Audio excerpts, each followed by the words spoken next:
Hey guys, what's up? It's Ben. Today I'm going to be teaching you guys how to wall spin. This trick is pretty advanced and it requires a lot of technique, which is why I'm here to show you guys how to do it. So let's get on straight to it. Alright, so first things first, when you're thinking about the wall spin, this is really all a mental game and it's a mental challenge. So the first thing you need to think about is how you're going to run up to the wall.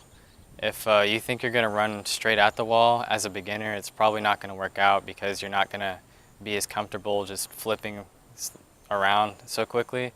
So I would suggest going to the side and trying it from the side because it feels a lot more like a side flip and it's a lot easier to get the rotation down. Alright, so now that you've got the correct stance down and you know how you're going to come at the wall, it's important to figure out how you're going to touch the wall with your hands.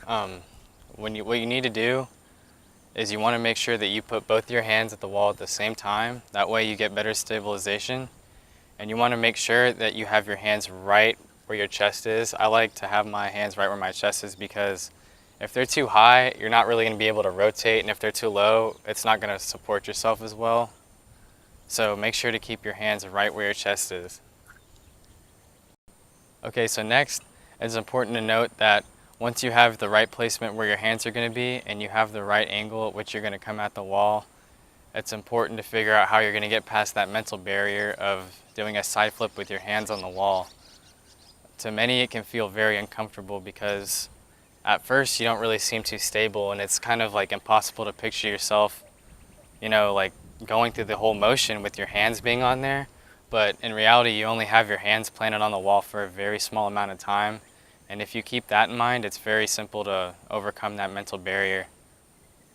Alright, so once you've overcome that mental barrier, what I like to do is just do cartwheels right alongside the wall to make it feel like I'm actually doing the trick. It's pretty much the same thing and it'll help you get a really good feel for the trick. Once you got comfortable doing that, then you can really try doing it from the wall. I would really suggest doing it on a slanted wall because there's a less chance that you're going to fall and it's just a lot more easy to do. Hopefully now that you understand the motion, you're going to try it and attempt it. And it's important to realize that there's like a 99% chance that you're not going to do this first try. So just be prepared to take a couple slams. Especially if you don't live anywhere where there's a place to train for this, you're going to have to just accept the fact that you're going to fall a couple times. And once you accept that, it'll make your mind a lot more comfortable doing this. You just got to get through that mental barrier of realizing that you got to try this. Alright, so possible injuries. The worst possible injury I can think of is someone freaking out while they're doing the rotation and they get caught in the very middle of it when their head's upside down and they fall and land on their head. That can definitely happen if you don't use pads. And the only thing I can really say to prevent that is if you do freak out, you want to make sure you pull your hands out as quick as you can to prevent that from happening. Another thing, which was big for me, if you don't extend your arms far enough, you can scrape your knees really bad on the wall. And what I did is I was trying this on a brick wall.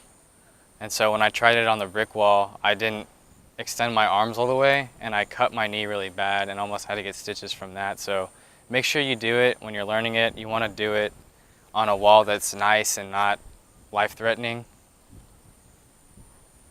Okay, so distance is key when learning the wall spin. You want to make sure that your arms are fully extended when you're doing it and that you don't give in while you're trying the spin, because you can scrape your knees or just really scrape any part of your body for that matter. And it's really just not fun. And whenever I try this, the first time I did it, I didn't have my hands extended all the way. So I fell back and cut my knee on the wall whenever I was learning this. And it was because I was doing it on a brick wall, which is another thing.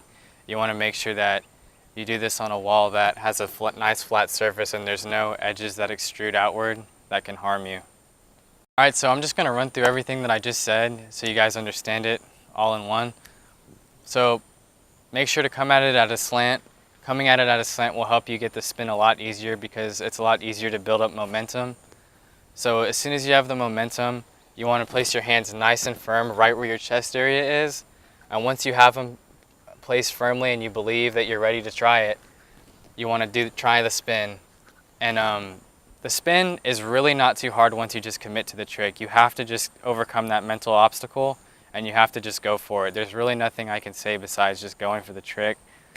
I mean, you're gonna fall a couple times, but it's worth it in the end whenever you get the clip on camera or whenever you want to show your friends or whatever. So get your hands nice and firm, get ready to spin, and it's just like a side flip. You just gotta throw your momentum all the way over with your hands placed nice and firm. And your hands are only on there for a short amount of time.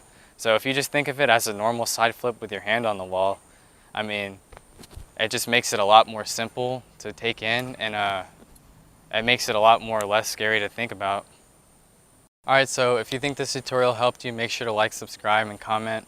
Follow us on all of our social medias. Thank you, Nathan, for filming. And I hope to see you guys in the next tutorial. See ya.